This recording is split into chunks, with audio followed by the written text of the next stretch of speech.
Hello, my dear friends. Welcome to our channel. Be nice for better life.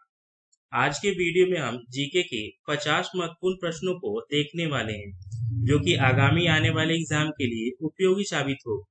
तो देर न करते हुए हम प्रश्न की शुरुआत करते हैं।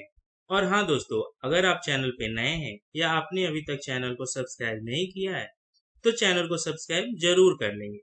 तो देखते हैं हमारा प्रश्न संख्या 1 क्या कहता है। प्रश्न संख्या 1 कहता है, कनिष्क किस वंश का शासक था।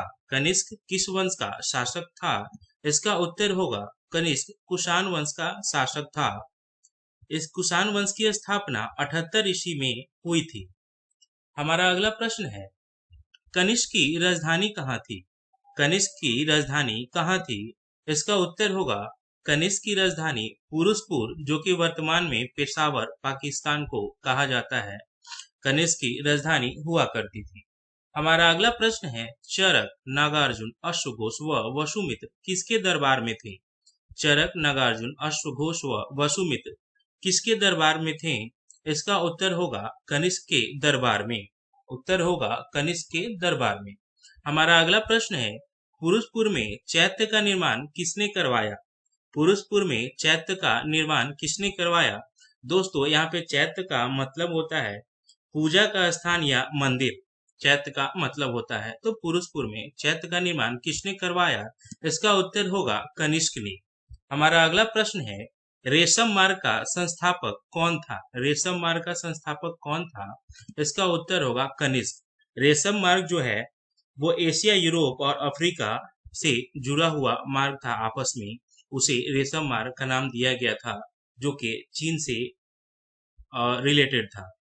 हमारा अगला प्रश्न है, शक संवत जो कि कनिष्क के राज्यारोहण की तिथि है मानी जाती है। शक संवत कब और किसे मानी जाती है।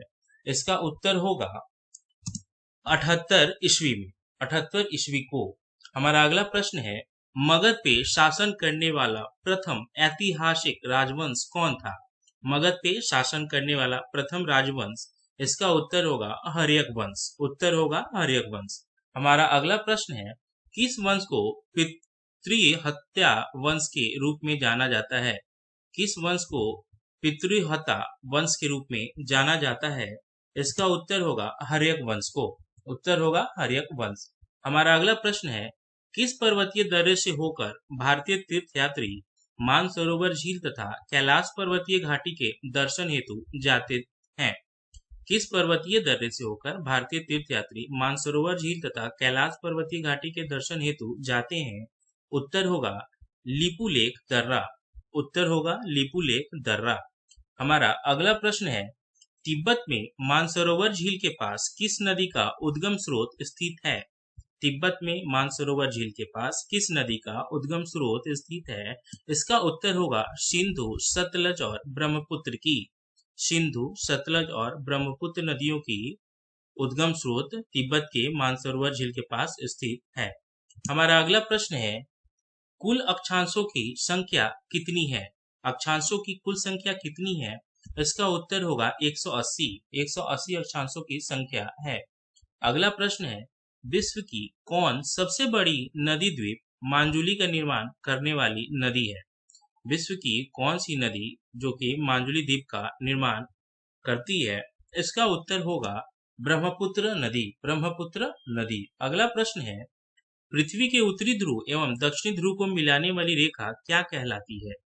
प्रश्न है, पृथ्वी की उत्तरी ध्रुव एवं दक्षिणी ध्रुव को मिलाने वाली रेखा क्या कहलाती है। उत्तर होगा देशांतर रेखा। उत्तर होगा देशांतर रेखा। हमारा अगला प्रश्न है, स्थल मंडल का तात्पर्य क्या होता है या क्या है। स्थल मंडल का तात्पर्य क्या है। इसका उत्तर होगा पृथ्वी की बाह्य पपड़ी को स्थल मंडल कहा जाता है। पृथ्वी की बाह्य पपड़ी। अगला प्रश्न है, खैबर दर्रे से कौन से दो देश जुड़े हुए हैं। खैबर दर्रे से कौन से दो देश जुड़े हुए हैं। इसका उत्तर होगा अफगानिस्तान और पाकिस्तान खैबर दर्रे से जुड़े हुए हैं। हमारा अगला प्रश्न है, किस नदी को बिहार का शोक कहा जाता है। किस नदी को बिहार का शोक कहा जाता है। इसका उत्तर होगा कोसी नदी को बिहार का शोक कहा जाता है। अगला प्रश्न है, वर्ष 2006 के मध्य में हिमालय दर्रों में से कौन सा भारत और चीन के बीच व्यापार बढ़ाने के लिए पुनः खोला गया? कौन सा अ, चीन और भारत के बीच व्यापार बढ़ाने के लिए पुनः खोला गया? इसका उत्तर होगा नाथुला दर्रा। उत्तर होगा नाथुला दर्रा। अगला प्रश्न है, कौन सी नदी दक्षिण से उत्तर की ओर प्रवाहित होती है? कौन कौन सी नदी दक्षिण से उत्तर की ओर प्रवाहित होती है, बहती है, जिनकी धारा दक्षिण से उत्तर की ओर है? इसका उत्तर होगा बेतवा, चंबल और सोन नदी। बेतवा, चंबल और सोन नदी। हमारा अगला प्रश्न है, किस नदी को उड़ीसा का शोक कहा जाता है? किस नदी को उड़ीसा का शोक कहा जाता है? इसका उत्तर होगा महानदी को। उत्तर होगा महानदी। अगला प्रश्न है, पृथ्वी के किस भाग में निकेल और लोहे की प्रधानता है? पृथ्वी के किस भाग में लोहे और निकेल की प्रधानता है? तो इसका उत्तर होगा नीफे। नीफे एक भाग है पृथ्वी का जिसमें निकेल और लोहे की प्रधानता है। नीफे बना है निकेल प्लस फेरस से। हमारा अगला प्रश्न है, निर्माण की दृष्टि से कौन सी चट्टान सर्वाधिक प्राचीन है? निर्माण की दृष्टि से कौन सा चट्टान का सर्वाधिक प्राचीन है? इसका उत्तर होगा आग्नेय चट्टान। आग्नेय चट्टान निर्माण की दृष्टि से सर्वाधिक प्राचीन है। हमारा अगला प्रश्न है, अमरनाथ की गुफाएं कहाँ स्थित है? अमरनाथ की गुफाएं कहाँ स्थित है? इसका उत्तर होगा महाराष्ट्र में। इसका उत्तर होगा महाराष्ट्र में। हमारा अगला प्रश्न है, विश्व का सबसे ऊंचा ज्वालामुखी पर्वत कोटोपैक्सी कहाँ स्थित है? विश्व का सबसे ऊंचा ज्वालामुखी पर्वत कोटोपैक्सी कहाँ स्थित है? इसका उत्तर होगा फिलीपींस में। इसका उत्तर होगा फिलीपींस में। हमारा अगला प्रश्न है, किस क्षेत्र में विश्व का सर्वाधिक पशुओं का मांस उत्पादित किया जाता है? किस देश में या किस क्षेत्र में विश्व का सर्वाधिक पशुओं का मांस उत्पादित किया जाता है? इसका उत्तर होगा पंपास क्षेत्र में, जो कि ये अर्जेंटीना में स्थित है। पंपास के क्षेत्र में। हमारा अगला प्रश्न है, कौन सी स्थलाकृति ज्वालामुखी क्रिया से संबंधित नहीं है? कौन सी स्थलाकृति ज्वालामुखी क्रिया से संबंधित नहीं है? इसका उत्तर होगा गेसर। गेसर स्थलाकृति ज्वालामुखी क्रिया से संबंधित नहीं है। हमारा अगला प्रश्न है, कौन पृथ्वी की एक अस्थायी खंड नहीं है? पृथ्वी की अस्थायी खंड जो नहीं है उसका नाम है हिमालय पर्वत। उसका नाम है हिमालय पर्वत। हमारा अगला प्रश्न है, कौन आधात्विक खनिज है? आधात्विक खनिज कौन है? इसका उत्तर होगा जिप्सम। जिप्सम एक आधात्विक खनिज है। हमारा अगला प्रश्न है, यदि पृथ्वी एवं अंतरिक्ष के बीच से वायुमंडल को हटा हुआ माना जाए तो आसमान का रंग कैसा होगा? यदि पृथ्वी एवं अंतरिक्ष के बीच से वायुमंडल को हटा हुआ माना जाए तो आसमान का रंग कैसा होगा? उत्तर है काला। आसमान का रंग काला होगा। हमारा अगला प्रश्न है, कौन सी नदी पक्षीपाद डेल्टा का निर्माण करती है? कौन सी नदी पक्षीपाद डेल्टा का निर्माण करती है? इसका उत्तर होगा मिसिसिपी। इसका उत्तर होगा मिसिसिपी नदी पक्षीपाद डेल्टा का निर्माण करती है। हमारा अगला प्रश्न है, दूध के फटने का क्या कारण होता है? दूध के फटने का क्या कारण होता है?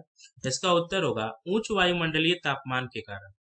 दूध फटता है उच्च मंडलीय तापमान के कारण, वायुमंडलीय तापमान के कारण। हमारा अगला प्रश्न है, सेरीकल्चर किसके उत्पादन से संबंधित है? सेरीकल्चर किसके उत्पादन से संबंधित है? इसका उत्तर होगा रेशम के उत्पादन से। अगला प्रश्न है, किस राज्य में सबरीमाला स्थित है? सबरीमाला मंदिर किस राज्य में स्थित है? इसका उत्तर होगा केरल राज्य में। हमारा अगला प्रश्न है, भारत में सबसे पुरानी पर्वत श्रृंखला कौन सी है? भारत में जो सबसे पुरानी पर्वत श्रृंखला है वो कौन सी है? इसका उत्तर होगा अरावली पर्वतमाला। अरावली पर्वतमाला। अगला प्रश्न है, ओंकारेश्वर जल विद्युत संयंत्र से ऊर्जा उत्पन्न होती है। ओंकारेश्वर जल विद्युत संयंत्र से ऊर्जा उत्पन्न होती है, ये ऊर्जा कितनी उत्पन्न होती है? इसका उत्तर होगा 520 मेगावाट। 520 मेगावाट। हमारा अगला प्रश्न है, तुलबुल परियोजना किस नदी से संबंधित है? तुलबुल परियोजना किस नदी से संबंधित है? इसका उत्तर होगा झेलम नदी से। उत्तर होगा झेलम नदी से। हमारा अगला प्रश्न है, सरदार सरोवर परियोजना किस नदी पर चल रही है? सरदार सरोवर परियोजना किस नदी पर चल रही है? इसका उत्तर होगा नर्मदा नदी पर। नर्मदा नदी पर।